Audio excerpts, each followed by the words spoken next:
Good morning. तर नमस्कार मंडळी, स्वागत आहे आपल्या अजून एका नवीन मिनी ब्लॉगमध्ये. तर आज आहे संडे असला तरी पण मला 7:30ला उठावंच लागतं. संडेचं काय वेगळं रुटीन नसतं की 8-10 वाजता असं उठले, कारण की यांना जॉबला जायचंच असतं. यांना काय अशी वीकली वगैरे सुट्टी नसते, की जेव्हा काम नसेल तेव्हा सुट्टी. नाश्ता वगैरे केला, साबुदाण्याची खिचडी केली, ते पण खाऊन गेले. नंतर दोघी छान असा फ्रेश झालो, नंतर तिला भरवून घेतलं. तर बघा कशा, आता तिला माहिती मोबाईल इथे ठेवलाय तर मोबाईल घेतलाय बघा लगेच. कसा ती मोबाईल घेण्यासाठी आली, तिला समजलं लगेच की माझाच व्हिडिओ काढते म्हणून लगेच मोबाईल घेतला माझ्या हातातून. डे होता म्हणून केस वगैरे धुतले होते, तर केस एवढे पातळ झालेत माझे.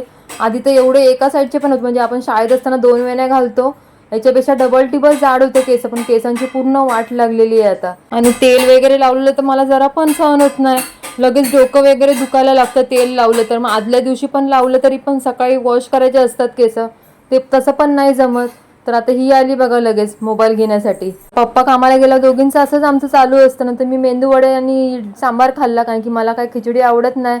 या दोघांसाठीच केली होती. रोज काय नाश्ता बनवायचा, अशीच असते संडेची सकाळ. चला भेटू पुढच्या ब्लॉग मध्ये, पण बाय.